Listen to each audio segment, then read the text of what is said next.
Hello and welcome to another episode of a Brothers Creed podcast where we inspire fathers to teach values that become the blueprint for the next generation. We are the Thomas Brothers, and I'm Ethan. And I'm Jared, and today we interview a guy, Pat Barber, who is part of the Fathers Guild. He has a social media platform that he runs where he talks about being a father, and just he's kind of like us, and that he's a millennial. He's a father. He's a father of 4 boys, just like me, similar to Ethan. Ethan's got the girl, but he talks to us about some of his thoughts and some of the things that he's put out into the world about fatherhood. We talk about one of the challenges he did in a recent viral video of his about his no yelling challenge. We talked about a variety of different topics, which were pretty interesting. He's a great guy, very much like us, in that we were able to go back and forth and share some different insights and thoughts about parenthood, fatherhood, and how we can be better by building our creeds and modeling the type of person and attributes that we want to have and that we want our kids to have. So this is a great one. Let's go ahead and dive in. All right, let's do it. Do not go gentle into that good night. Old age should burn and rave at close of day. You should be a monster, an absolute monster, and then you should learn how to control it. No retreat, no surrender. You can't conceive of what I'm capable of. There is no tomorrow. There is no tomorrow. What we do in life, that goes in eternity.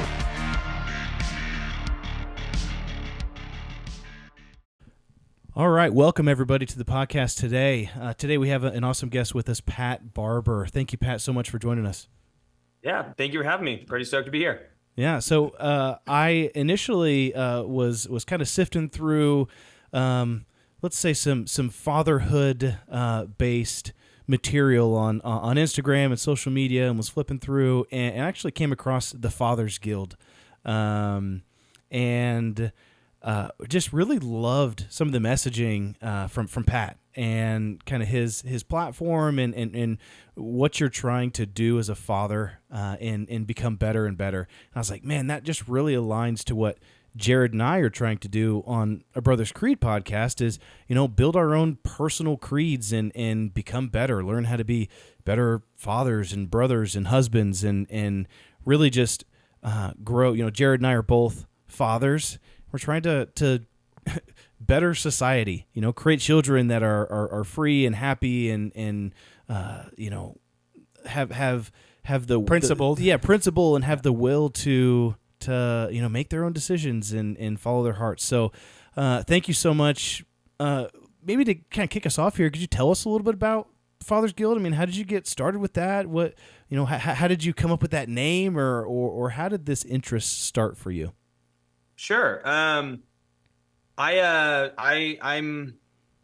have a love-hate relationship with social media. I think it does far more harm than it does good in the world. And I, for a long time, have really kind of had this back and forth with it of like, hey, do I put stuff out there? Do I not put stuff out there? I have a bit of a small following on my own personal account. From my years in fitness. I've done CrossFit for like 20 years and competed and did all that stuff.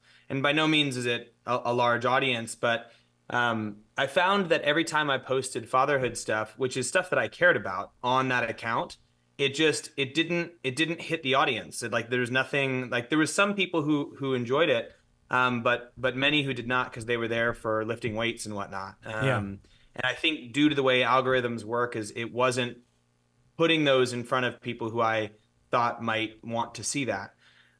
So for me, I've had this kind of love-hate of, hey, do I make stuff? Do I post stuff? Because I don't really care about many other things other than being a dad. And so As it should be. Yeah, and as a creative outlet for myself, I started kind of like a personalized journal, like a forward-facing journal in the Fathers Guild. And my thought was, I don't really know what I'm doing. And I wanted to just put out there forward stuff that my thoughts on fatherhood and see if I could create some discourse around differing ways of approaching this task of being a father. And so I started that as just for myself sort of deal, and to make it more singularly focused, so I could kind of put that type of messaging forward. And it was kind of an exercise in, hey, you hate this social media space so much. Can you add something that would actually be beneficial to the world in that, rather than just complaining about it, which I was mainly doing on my own behind the scenes. So it started as just kind of like this personalized, back end forward facing journal. And I started putting out thoughts on fatherhood and just my own personal things that made me continue to move forward. And I mean, for me, I have a really hard time doing anything that's not just honest. Like I don't feel the need to do something for performative sake. And which means sometimes I don't post for 2 weeks, and sometimes I post 3 times a week or 4 times a week. So I was just this little channel, and I started posting things, and then you guys probably found it because I posted a video around yelling and a conversation and a challenge I was doing with myself around not yelling. And then that clip went really viral. And so a lot of people found me from that. And by no means am I the no yelling guy. Like that's not, That was just the challenge. my stamp on the world, and there's plenty of people who are professionals into that, but that's from that video being posted, I had like 300 followers on that account, and it was just kind of friends and stuff. And then since that video, I think it's like 33,000. So it's been quite a jump from that single video. Excellent. Now, can you help us understand what? I'm assuming that you have children, that you're a father yourself. What kind of age No, I ranges just are like your? to talk about it. It was more of like, yeah, yeah. Go ahead, keep going. I was gonna say, what ages are your kids? Like, what level, what stage of fatherhood are you at? I have an 11-year-old, an 8-year-old, a 5-year-old, and a 1-year-old. So I have a few, quite a span there. Of the younger kids. I don't have any teens yet. I'm sure that'll be an adventure in and of itself. But I have all boys, and I have 4 of them. Same here, brother. Same here. Yeah. I've got all boys. I've got a 10-year-old, a 9-year-old, 7-year-old, 5-year-old, 3-year-old. So There you go. You kept them a little closer than I did. Yeah, we kept them spaced. I have the same, except for I have one lily amongst the thorns. One girl, that my third is a girl who just turned 5. Yeah. Oh, congrats, man! You did what you and your brother and I could not. Yes, we tried despite all of our efforts. It takes more testosterone, I'm told, to make a girl, but that's why I tell Jared. But I heard that in a no, actually it's the other way around. But I do appreciate you going. I'm sure it was Andrew Huberman or somebody said that. I don't know. Oh, totally. Yeah, it might have been Huberman, I think. Yeah. That's awesome. I love that, and love how you started just sharing those stories. It's so important that there be more positivity out there, and I think that specifically for fathers, as you know, I'm assuming that you're a millennial based on the number of kids you have and how few gray hairs you have in your beard. But I think that as this millennial generation starts to get older, we want to do things a little bit differently than the prior generation. And not necessarily, well, I think in some ways just do it better. We're much more involved with our kids' lives.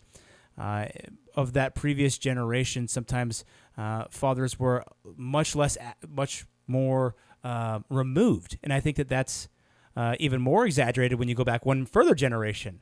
That fathers were much more removed. So it's almost like this new era of fatherhood that we're entering into, and the importance of modeling those behaviors and those virtues. You know, we talk about a creed on our podcast and how you build these different virtues that become part of your personal creed. Modeling those and living those and then teaching those to kids is so critical. And I think that sounds like what some of your reflections were.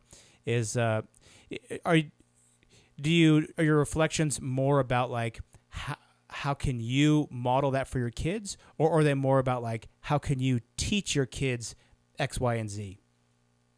Yeah, I mean, you guys both have 4 children, so you know that when you have your first one, you're like, oh, I'm going to teach them all this cool stuff. And then you go to teach kids stuff and you realize that they don't really care, and they might learn it in the moment, and you try to teach them all these things, and you're trying to connect, and like it's just such like a slow, cumbersome, and almost ineffectual process if you're trying to teach. But you realize how quickly they take on board the things that you do and the type of man that you are and the actions, for good or worse, that how you interact with the world. They'll pick those up like a little mirror very, very quickly. And so for me, a lot of my reflections were originally brought on by my children showing me who I was, in a lot of ways. And then from there, there's been a continued reflection on, as I age and as I examine the world a little bit closer, of going like, what is the most effective way to do this? And I'm not going to say the right way to do this, because I don't think that exists, but what's the way that achieves the outcome of, deep internal confidence and the willingness to try new things and the ability to communicate, and these kind of like core tenets of being a human that make life not enjoyable necessarily, but work, but function. And joy is definitely part of that. But I hesitate to say these are the things that make you happy, because that's a silly one to go after. But I guess my reflections were originally brought about by what was thrown in my face, and then now it's a continuation of that, being like, how can I be more effective at this role of modeling manhood and fatherhood? Because I think that that's honestly, when it comes down to teaching kids stuff, I think that's the majority of what they will be learning, is what you do versus the actual educational process of like, sit down, this does this, and da da da da da. Yeah. Which is not completely ineffectual, but it's just that's tedious and minimally effectual compared to just being a better man. Yeah. I think. So have you felt that this focus that you've had on fatherhood and sharing your insights and your thoughts and your experiences, how do you feel like this has helped you become a better father? Oh, I mean, deeply. I mean, I'm kind of in a weird place, because I think I'm in such a profoundly level psychological place that I can criticize myself and not take it personally. I don't know what that means, but it's like I think self-aware, being self-aware. Yeah. Yeah, but that won't break me, like it won't make me crumble the way I think some people, if they examine themselves too closely, they might break. And I'm not saying I'm special or anything. It's just where I'm at in my life. I have so many needs covered. I have like a loving wife, a great job, an amazing house that I live in, things that are fun that I do. I've got good friends. So like I have all these bases covered to where I can look closer at the places that I'm not as good. And it's an easy process for me to be like, I don't want to do that anymore. Because let me look at this outcome, and the outcome is not positive. And so it's helped me be a better father, in the sense that I can examine quite a bit closer than I think many can, just parts of myself that are not serving me or my boys. Yeah, I think that's so critical. Like, one of the things that with our podcast that has helped me is just reminding myself of the virtues that I want to live. And if you're continually reminding yourself of, say, being courageous or being persistent or these different things, and you're trying to model these for your kids, or one of the things I try to do is on Sunday nights or Monday nights, usually when all the kids are home, I try to do like an attribute or a virtue lesson, where we talk to the kids about some kind of virtue or attribute, like stuff we talk about in the podcast all the time. Just a simple lesson for kids. And oftentimes when I do that, I think like, well, how am I modeling in this in my life? And just simply being reminded of things is almost like salt on a wound in some ways. If you're self-aware enough, you're like, kids, be humble, and then you're like, well, am I actually humble in my own life? And then sometimes if you're self-aware enough, you might realize that maybe you're not, or maybe that's something that you need to work on. So it sounds like that's kind of, I feel like just being reminded as well is a way to uncover maybe those deficiencies that you have. Yeah, for sure. And I think one of the most I think detrimental things that I see in the world is people as fathers who don't do what they say. It's like they're be humble or work hard or don't lie or blah blah and then they do all those things. Like that type of dissonance in who they are and what they say is, if that's modeled, that to me is like the foundation for an insecure child. Is like, if you're taking accountability and you're actually doing the things that you say, and if you have a reason for those things, even better. I've just been messing around with in my own head, like a thought process around, if you ever tell your kids something like no or yes or whatever it is, like you better have a reason. Like, and you better be able to work it far enough back to where that reason makes sense. Like, hey, no, you can't have sugar tonight. And they go, why? And you go, because I said so. It's like, no. Because sugar causes an insulin response that makes you go really hyper. And when we do that late at night, it makes it hard to sleep. And if you do that over and over again, I'm going to have to get up 4 times a night. I don't want to do that. So no, you can't have sugar tonight. Like, having the education to say no and then back it up, I think is it's something I've been wrestling with, of like, how do you suggest that parents examine that within themselves? Because I'm trying to do it all the time. If I'm going to put a boundary on something, I better have a damn good reason.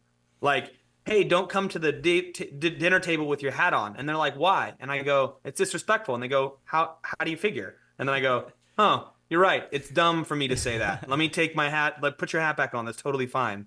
But like, that's the type of thought process I think we all should have if we want to be effective in this role of a father. But that's my perspective. Yeah, because I said so, I think is super detrimental. Oh, it's so dumb. It's like you don't even know. If you say that, you don't even know. If someone I kind of liken a lot of this stuff to myself. Like, if someone at work, like my manager at work or something like that, and I was like, it was like, give me this report. I was like, well, why do you need this report? Because I said so. It's like, okay, that doesn't give me any motivation to do anything. But if it was like, oh, because these specific numbers are going to help us to present this or solve this issue that we're having, it's like, oh, okay, I'm more like invested in the solution. Like, I'm like, oh yeah, okay, let's do this together, let's work together, versus like, just because I said so. Yeah, and those answers aren't hard. Hey, why should we go swimming today? We went swimming yesterday. We have swimming practice today. Well, because swimming makes it so you can survive, but I can survive just fine. Yeah, but efficiency-wise and discipline-wise, you signed up for this, and discipline helps with every other aspect of life. So today, we're showing up to swimming to build more discipline, even though you're okay at swimming. Like, you made a commitment. Yeah, you made a commitment, and we follow through with commitments. Yeah. Yeah, and they go, why? And you go, because it makes you a good person, and every interaction you have in life will be easier if you follow through on commitments. It's like, these are not hard conversations, but for some reason, that level of respect is not given to a lot of parent-child relationships. And I don't know quite why, but that's just been... Yeah, I think that I might know why. I might have the answer why. So we have my oldest... I mean, he's like a lawyer, basically. And so I'll be like, hey, man, let's not do that. Let's not eat any... let me think of an example, like goldfish for snack. And he's like, well, why can't I have goldfish? Well, because last time you got a giant bowl full and it was too much. Well, what if I just get a little bit less? And we go this back and forth, this negotiating. And I have 3 other kids. That sounds like a great negotiation. And he's a great negotiator. And if next time I want to buy a car, I'm going to send him to go do it. And then my wife calls it, he's got that Thomas in him, because our last name is Thomas, and we're negotiators, and so he's always negotiating. And then I'm like, "Oh, then you're gonna. I don't want you to spill." He's like, "I won't spill it, and I won't get too much." And then we're like, "All right, fine." If you, and it's like, so sometimes we allow him to work us down using logic and reason, and then all the other. But the thing is that sometimes when you're managing a group of, then the little one wants it, then the little one wants to get in there, and then everybody dogpiles in, and so the one that we negotiated with, it wouldn't be fair if we just let him do it. So then the entire horde of hyenas just pile in, and it just becomes a huge mess. So in some ways, it's like we're trying to manage to the group while manage to the individual, and that dynamic can often be really difficult, especially because maybe the older one can go get milk from the fridge, but the other three are going to spill all over the floor. They're not going to drink it. They're going to spill all over their shirts. And so that's where it gets like really difficult negotiating with our oldest, because with him it might work, but it might not work for the collective. Well, I mean, why don't you say exactly that?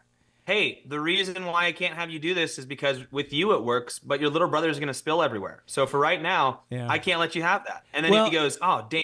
And then he goes, I'll become responsible for my little brothers. I'll clean up their stuff. And you go, okay, well, if you agree to clean up their stuff, then for sure. But I think the root of what you're saying is it's work. It's genuine work. Oh, definitely. That back and forth is exhausting. And when you've got a full-time job and you've got your relationship to manage and your health to manage and all your other stressors of life, that 10-minute conversation where you're talking about a bowl of goldfish is work, and it's very hard. Oh, yeah. But I'm of the mindset that the more you have them, the easier they become. Yeah. But there is a reality to, like, if you don't want to have them, just understand that things will be harder. There are shorter solutions to everything, but the long-term play is that the long stuff will be harder. Like, if you want your kids to help out around the house, you have to let them help when they're young kids who are going to make messes. You want them, and when they're like, hey, can I help you cook dinner? And you're like, we're making pasta. It's really messy. It's like, well, now is the time when they're asking to let them do it and screw it up, make the big mess so they get that love, versus like later in life, you're like, come help me make it. It's like, you said no for the majority of the front end of their life, and now they're not into it. But it's more work in the moment. You're the one in the moment. So I don't know. It's such a game. Yeah. I mean, I agree with what you're saying. I think that it's absolutely important for them to be able to have a healthy back and forth, and for them to challenge, and then for me to respond and explain the logic of a situation. I think that, it's a difficult thing, and I've thought a lot about this. I'm glad you brought this up. For my kiddos in some of the ways that we negotiate with them. I would say some things, in some cases, like generally, I totally agree with what you're saying. I think in some cases, kids cannot comprehend, though, the logic or the reasons that we're laying out before them, because they're children. For example, one that we're battling with now is that, like, our oldest just won't eat dinner. He just won't eat any of the food that we give him, and so unless it's like a quesadilla. And so we're like, you got to take some bites of food, and he's like, well, I just won't eat. And then we're like, well, we don't want you to go hungry. We don't want you being down here in the middle of the night trying to grab some snacks. And he's like, oh, I don't ever come down in the middle of the night and get snacks, so that's not a problem. And I'm like, yeah, but you need nutrition in your body. You're a growing boy. And he's just like, well, it's fine. I'll just eat in the morning. And so, like, he just doesn't understand that he needs to be eating and get that nutrition. So sometimes, like, trying to use logic to reason with someone who's unreasonable in many ways, it can be so challenging. And so that's one of the kind of things that we've run up against, especially with our oldest. Like, he is that lawyer. He always, and sometimes we'll give in, when he makes a really good point, and we'll concede, hey, you made a good point. You can go ahead and do that. But it gets challenging. I guess, let me ask you, like, what would you do in a situation, or what have you done? What have you tried in situations like that where the kid just doesn't understand the logic or the explanation? Like, how would you proceed with that, but still keeping with the principle of allowing that back and forth? Yeah, I mean, I think the one that we run into that's similar to that is my boy will be like, that's not fair. And I'll say, I'm sorry, but there are things that are not fair. Mm-hmm. So there's no lot, but why are they not fair? Unfortunately, it's just the way it is. I can't go any further than that. It's just not fair. And you do have to do this thing. And then there comes in like, well, I'm not going to do it. And you go, well, you are going to do it. And here's the boundaries. And if you don't do it, you're going to lose X, Y, and Z. And it's very clear and unemotional, and there's nothing there. And so you're right. There is a certain sense of logic that it gets to a point where they're not going to comprehend the nuance of it. In your specific situation, I would go, well, what am I doing to make it so he's not hungry at dinner time? What is he eating throughout the day? Where is he eating? Is he snacking a shitload? Does he have free snack time before dinner? Like, what is going on here? And then understand too that, like, there is a reality, like, that he'll probably be okay if he doesn't eat dinner. You should want him to eat dinner, but it would be more around the lines of like, you have to have a couple bites of the protein, a couple bites of the carbohydrates, and a handful of nuts before you go to bed. But you don't have to finish your plate by any means. But I do need you to have a couple bites of these things and sit down with the family and have this dinner as a collective, so you can be here with your brothers. My oldest is also a relatively light eater, so it's sometimes a dinner. But I noticed that the lighter times are when he snacks a lot right before he goes to sit down, and we're like, oh, well, yeah, of course you're not going to eat dinner because you snacked 30 minutes before. And he's like, oh, I'm not hungry. It's like, oh, you are hungry, but you ate earlier. Get that whole bowl of goldfish. Yeah, always examining those types of things. Do you make special meals for your kids versus you guys? Do you guys do different meals for adults versus kids? No, we actually stopped doing that. We a while back did that. No, I am wholeheartedly against that in every way. If you want your kids to have funny stuff around eating, make them special stuff. No kid's gonna go hungry with food in front of them, but kids will develop weird eating habits if you allow them to eat whatever they want, because the human palate is being manipulated by stuff that is not as natural as it should be. Yeah.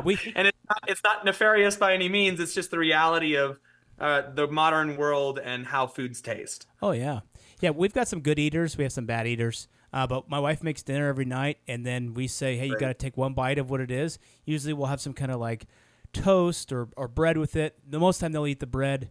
But I'd say on at least one night a week, one of the kids just doesn't eat dinner because they don't want anything. And so it's kind of just like, hey, this is what we're having, man. We can't be special catering to you.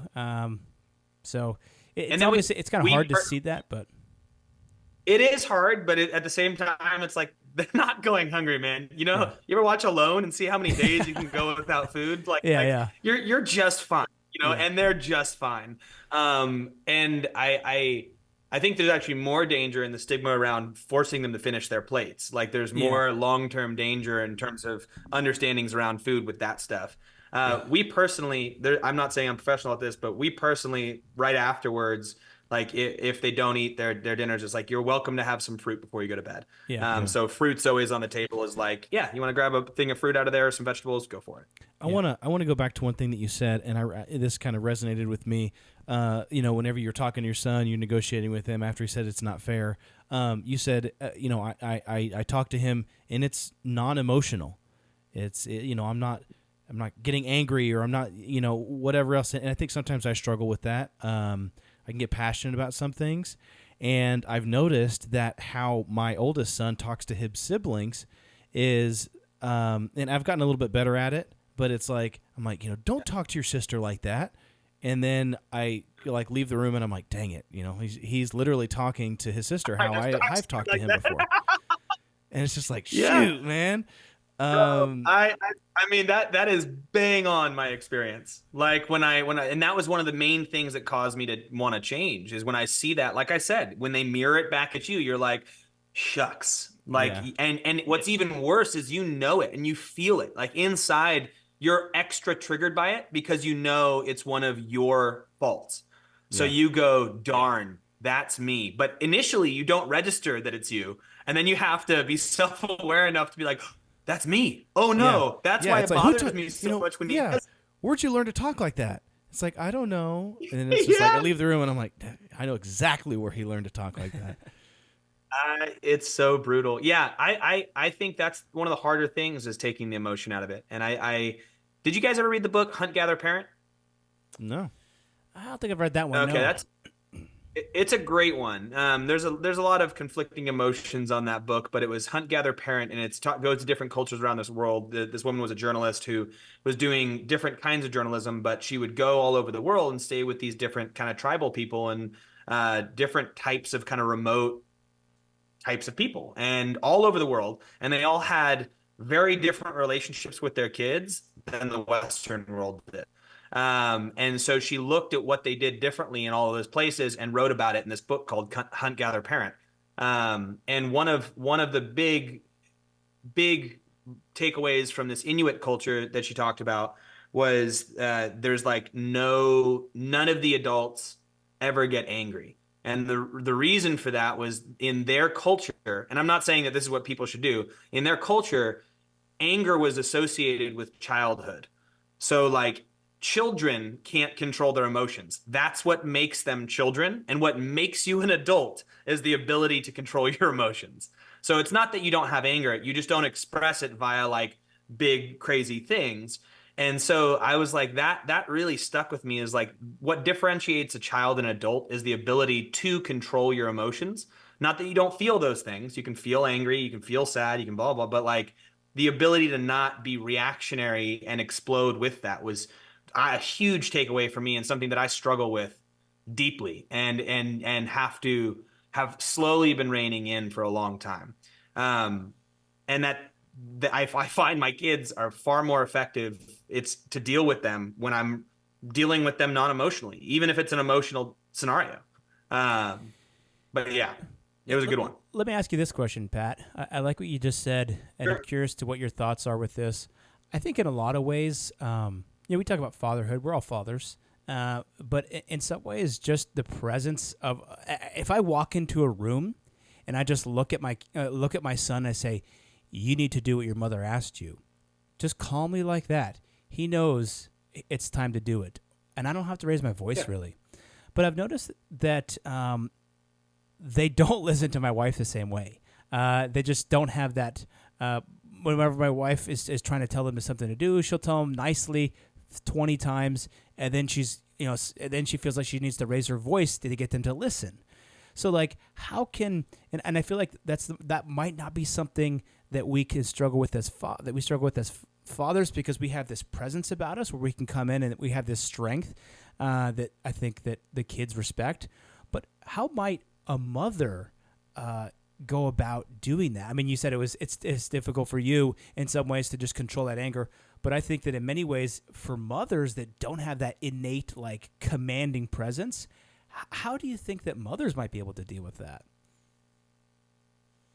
I am always wary of telling mothers what they should do because I am not one. But That's a good answer. I think there's That was the perfect answer. I think there is definitely a reality to the fact that there are strong differences between men and women and what they bring into a household. And I would, first and foremost, always examine whether or not the communication relationship is the same. So are you giving them the same clear boundaries, and is she giving them the same clear boundaries, and then upholding those boundaries as things don't happen or do happen? So that's one of them, is just making sure that those levels of communication are the same. I think presence wise, there's always going to be a difference. Yeah. And I know that there's certain relationships that there's a more masculine presence from the wife in certain areas of the relationship and more feminine. Like classically in our relationship, I tend to be more emotional, which is actually a more classically feminine trait, and my wife tends to be a little bit more stoic, which is funny to me. I get a lot angrier, and I carry quite a presence, exactly like you're saying. But if we're talking classically feminine and masculine, I tend to have the more feminine traits when it comes to emotion. I think that's so. I'm not saying this categorically across the board. Yeah. I think that's how we grew up. I would say our dad was probably more emotional than our mom was. I think our mom maybe is more stoic.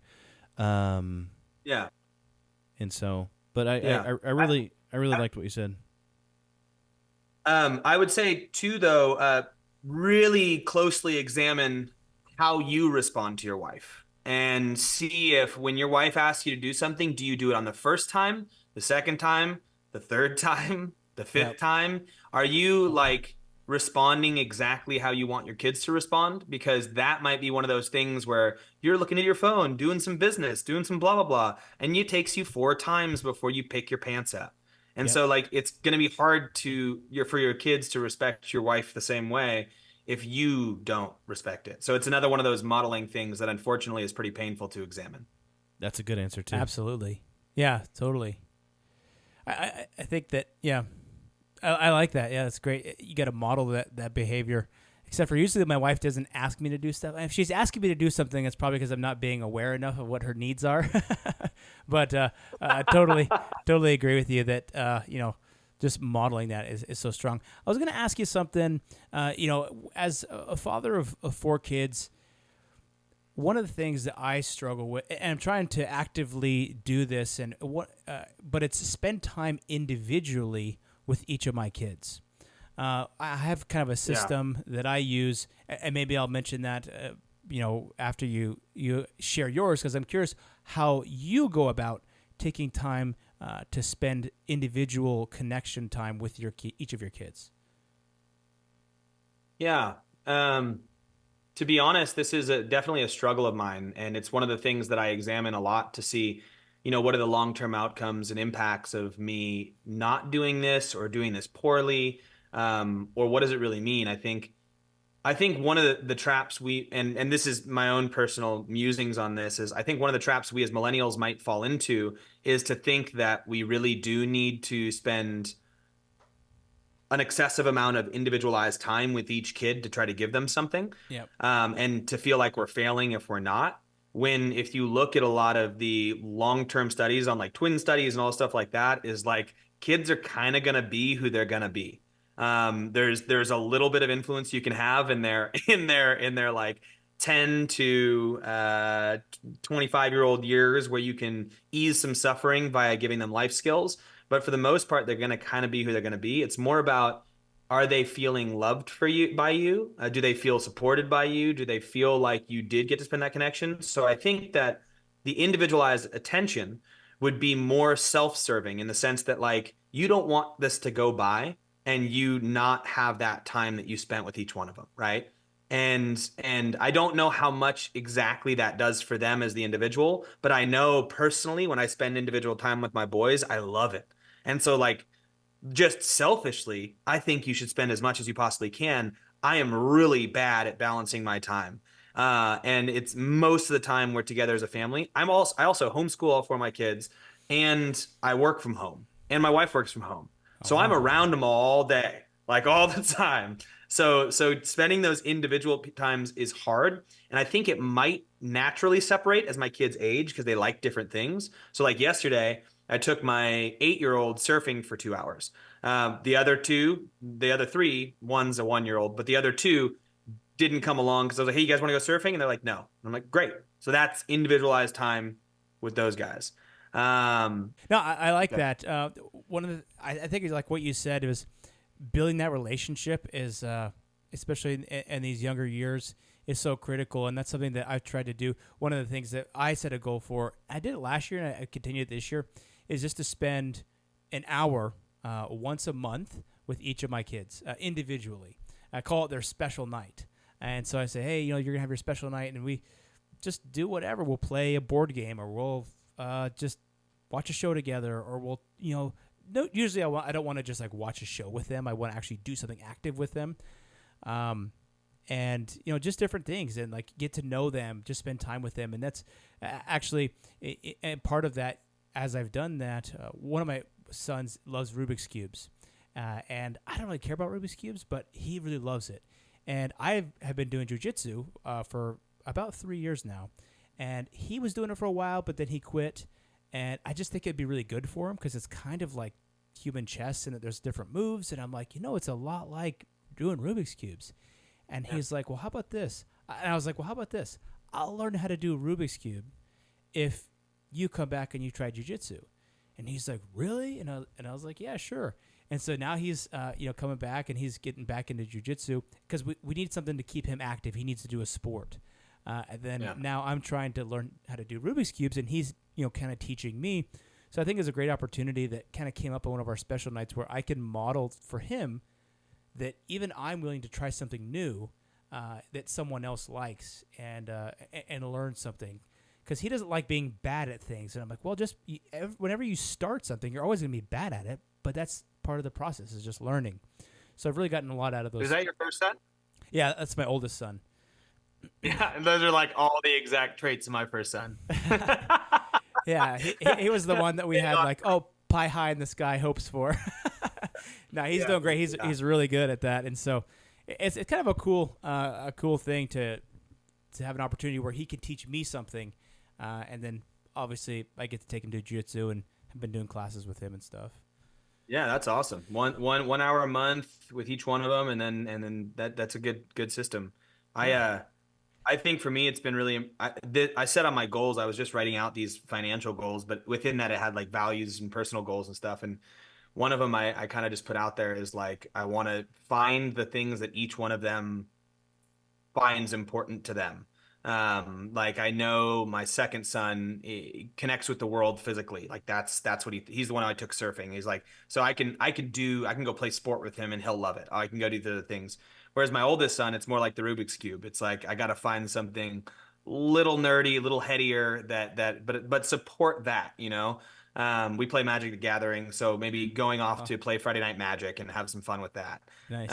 So trying to hone in on the things that elevate them that they're really into and connect with them over that, I think is a good call. So I'm with you on that. Love it.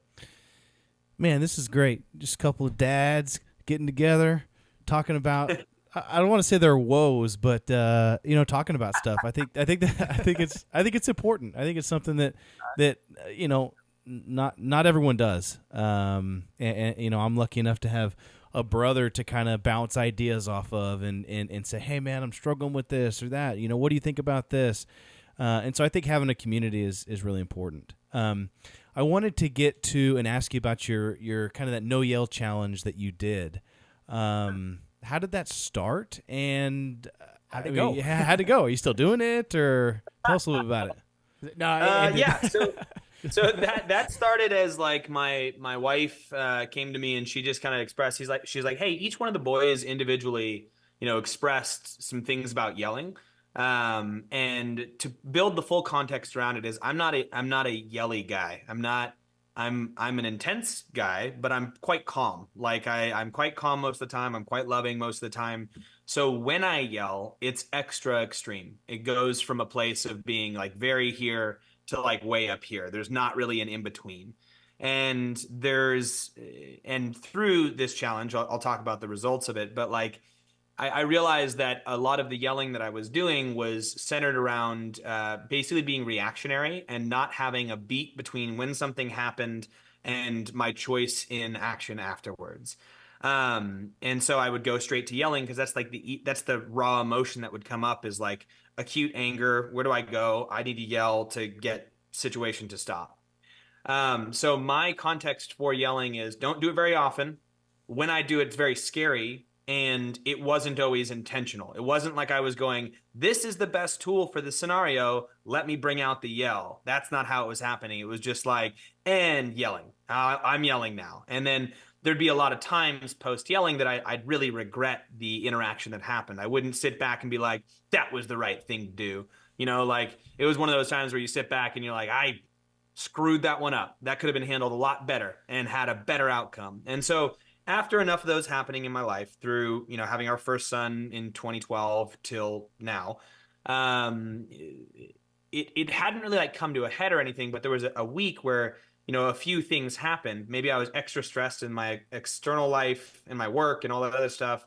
And maybe some things happened with the kids a few more times in a row to where my wife brought it to me and was like, hey, like, I don't think you're yelling as intentionally as you think you are. And it's happened a little bit more often recently. And I was like, interesting. And each one of the boys had like mentioned it to her independently of each other. And I was filming another video for my other work that I was doing. So I had my camera out here and I was in this garage. And so I was like, I wonder what would happen if I brought them each into the room and then asked them, what's the thing they like least about me? Or if you could have me stop doing one thing, what would it be?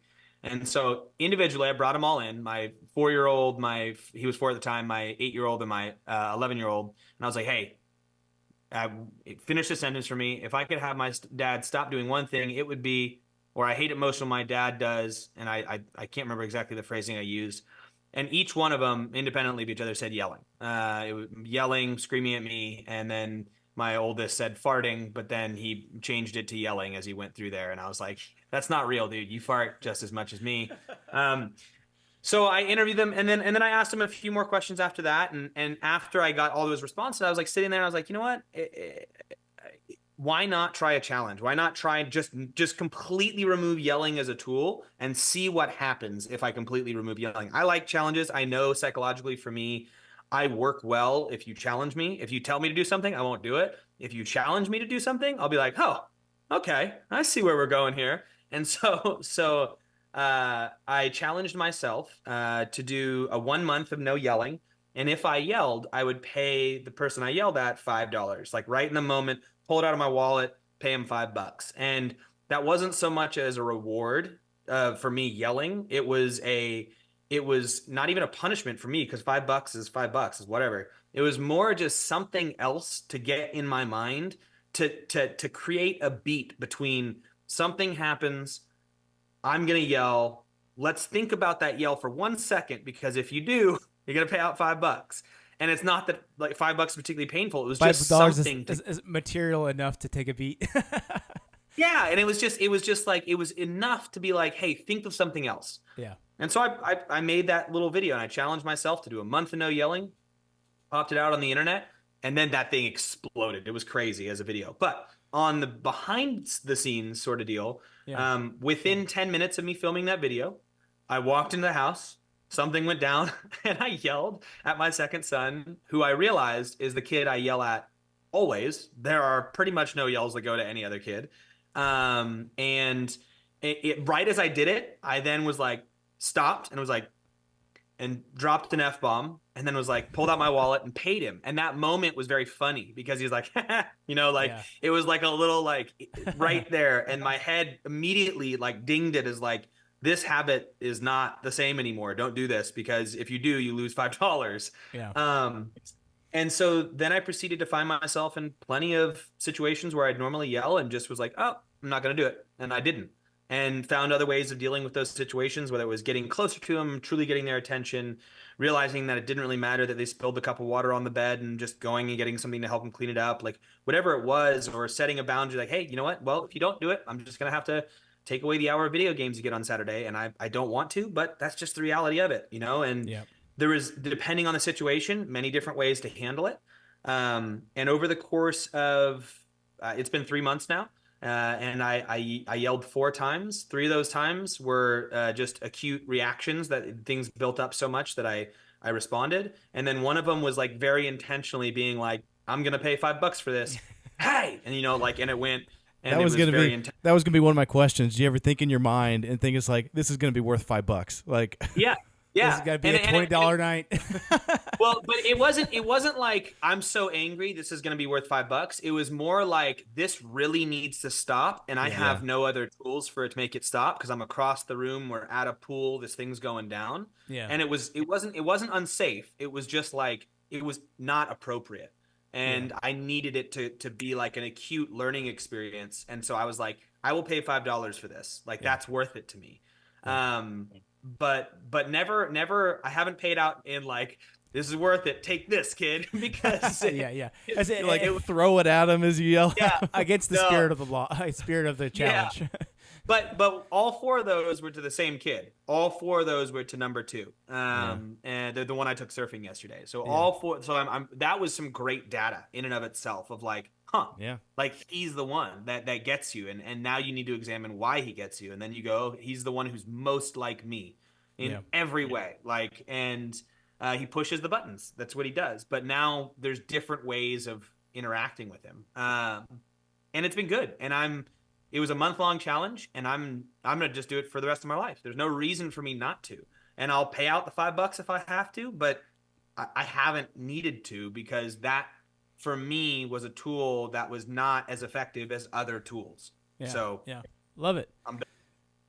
I love that, man. That's great. Yeah, that's a great challenge for anybody. I'll try to do that myself. It's hard. A good way to gather data to see who I'm yelling at and how often I'm yelling. So I really like that. It's hard, and it's a little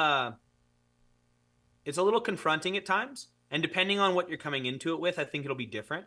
I think some people use yelling as like just a basic communication tool, and I think that would be a very different experience than what I did, which is like I used it in very acutely emotional times. It's wonderful. I've had hundreds of men email me and message me telling me how they've fundamentally changed the relationship with their kids, and it's been magical. Like I would never have expected that. from like me being like, I'm gonna try to yell less, and all of a sudden you just have, I've it's been wild the number of people who've messaged me just saying things are different and thank you, and I'm like, from a social post, so this platform can do some good. All right. Have you felt that it's important to kind of have that, I guess, support from like-minded people and interactions? I mean, do you feel like For that's me? increased? Yeah. Oh no, no, not for me. Cause like I'm so cerebral and sit in my own head and journal and do my own stuff. Like It's I more haven't needed that. internalized. It's all internal. It's been like, I want to do these things because I think these are the things to do. I don't need the validation. Is the validation interesting? Mm-hmm. For sure. Yeah. But then then I go in my own head and go, I don't want to do things for this platform. Like Yeah. I don't want to do things ever for the clicks or for the whatever it is. Like, and there's plenty of horrible people online too. So there's plenty of messages that bring you down and try to take you down. So I try to invest as little emotional energy into the responses that I get as possible. So I mainly take the uplifting ones, and I'm like, awesome, so glad to hear it. Yeah. Move on. Love it. Well, I want to hear. I want you to. You're the you built the Fathers Guild. I know you talked a little bit about that at the beginning and how it's some of your reflections and some of your thoughts. Kind of towards the tail end of our podcast here, I'd love for you to just pitch a little bit about what the Fathers Guild is, what the kind of what someone can expect, if they join the guild, what that looks like for folks that would be interested. Yeah. We actually, I don't have a product, or I don't have an actual place you can join other than just follow my social. Yeah. I'm not. It's not out of the question for me to consider something down the road of like some sort of digital service or an online men's group of some sort. But I would want it to be something that was cool. Like the closest thing to me is like I want to make fatherhood really cool. Like I want people to have the joy that I have. Like I love being a dad, and it's selfishly, it's the best thing I've ever done, and it's so amazing. And so many people don't have this, and I want to show that. I want to be like, look, this can be awesome if you want it to be, but you got to work really hard, and you have to be super self-reflective. So for me, if they want to go find the Fathers Guild, they can just find my account and they can message me or see any of the stuff there. Yeah. And we'll post a link to that in the episode notes. We'll post a link to your socials there. Yeah. And that's kind of all I got. Like Cool. I'm enjoying it. Yeah. I guess you could say, I mean, you talk about creeds and mottos and stuff. My main focus that I keep coming back to for fathers is to just be intentional. I think so much of what we do is either, copied or learned or mimicked, where we just do it because that's what we've done. And I find so much value in looking at what you're doing and making sure what you're doing is on purpose. And I don't even need to agree with what you do. I just need to know that you're doing it on purpose. And then I'm going to be like, awesome. And like, we can have a conversation around whether or not that's the right thing, but make sure it's on purpose first and foremost. Maybe it's Father's Guild, fatherhood on purpose, maybe something like that. Intentional Like that's parenting. Yeah. Yeah, intentional parenting. That's also another great book if you haven't read it, The Intentional Father. That one, a bit in the religious domain, but it's fantastic. And then my family has always had a creed centered around harder to kill, easier to love. That's been our motto for a long time. So the whole thing of being like part of our family and what we try to do is we do things that make us harder to kill and easier to love. And harder to kill comes in building skills and building strength and eating well and sleeping and understanding training and all of that kind of stuff, and doing cold plunges and difficult things. And then being easier to love is around like learning how to communicate, learning how to express yourself, learning how to say I'm sorry. Like there's a lot that goes into being easier to love, but that's been our family motto for a long time, is harder to kill, easier to love. That's great. Yeah, that's so good. I love that. And we're excited that to see folks like you out there, advocating for fatherhood, being there, being a present father, challenging folks to be better dads. And I'm so pleased to hear that, folks are responding to you and saying how transformative that was. And that's something that we're focused on too, is we're focused on building fathers to be more intentional about the way they model their virtues to their kids, and then also helping build that blueprint for their kids' lives with the virtues that they're trying to instill. So we're right there with you, brother, and we appreciate the work that you're doing for the great cause. And thank you so much, Ethan. Do you have anything else? Yeah, I just Pat, I think it's great talking through, kind of some of the difficulties and the wins that we can have as fathers. I mean, I liked what you said about how you were like, this whole yelling thing. You're like, it started off just a personal challenge, and then you're like, why stop? You kind of see the benefits of it, and you're just like, this is something that I'm just going to continue doing. And there might be some situations in some circumstances where yelling is necessary. Maybe it's a last resort or a dangerous situation or something like that. And I think it's good for children to be able to differentiate that. I think whenever they don't know that difference and it's just, oh, dad's a yeller, then it gets a little muddy. It almost makes the times where it is necessary less potent. Yeah, I would agree. I would wholeheartedly agree. I mean, like, people were worried about that with me. They're like, well, what if they're running into the road? I'm like, look, like, is that really what you're thinking about right now? You really think that, like, that's what I'm talking about is like, well, I just let them die, like guys, stick to the challenge. That's not, I'm not paying them $5. It's like, it's such a low bar on some of those comments. I just feel bad for it. Like, there's some did you guys go through and read any of those comments on that video? It's fascinating, like, just cesspool. Like, there's some really positive stuff, and then there's just like thousands of just gnarly people on either direction. Like, people who are like, you yelled once, you're the worst father in the world, and then people on the other side who are like, if you don't yell at your kids, you're going to change their gender. And I'm like, what? What are you talking about? Like how are both of you guys? Is that yelling? how that works? Oh, okay.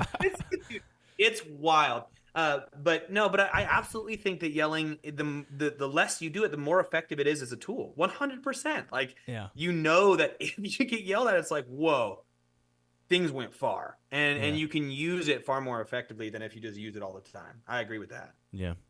It's such a forceful way to jolt someone into position that if you're having to force and jolt someone into position, like, it's almost like, imagine if you're like driving on the road and you get slightly off course and you just make minor corrections to get back. If you're having to jerk the wheel back and forth all the time, you're probably not that good of a driver. Yeah, you gotta learn to drive a little better. Let's go back to the beginning. Let's go slow down. Let's slow down. Exactly. And beginning. That's a good analogy. I've always been a big fan of Jordan Peterson's quote around least force necessary when it comes to parenting. Yeah. Like, the whole going into it being like, I'm going to try to use the least force necessary to have the outcome that I want. But there's got to be progressive steps of force depending on the child and the situation. But what I find in most of the world is it's not, hey, we're going to use least force necessary and then slightly more and then slightly more and then slightly more. For a lot of us, it's either like, we're going to try this and then we're going to yell at them, or I'm just going to go straight to yelling at them. And that intentional step of like, okay, what's the next step? How can I elevate this? Where do we go from here? And figuring that out with each kid has been pretty fun for me, at least. Yeah. I know that my 8-year-old, I need to put my hand on him for him to see and listen to me. If I'm not yelling, I need to come over and touch him and be close to him, make sure he's focusing on me, then say it, then he'll do it. Yeah. Whereas my first son, I'll be like, hey, dude. And he'll be like, I'm sorry. Okay. All right. Like that. That's just the difference in those two kids. Give him the look. Yeah. Yeah. Love it. Well, Pat, thank you so much for your thoughts, your experiences, and sharing those with us. It has been great to have you on. Yeah, man. Thank you for having me. It's been a pleasure. Yeah, no problem. And for all you listeners out there, we always sign off and say, let's build that creed together. Let's do it. Build it.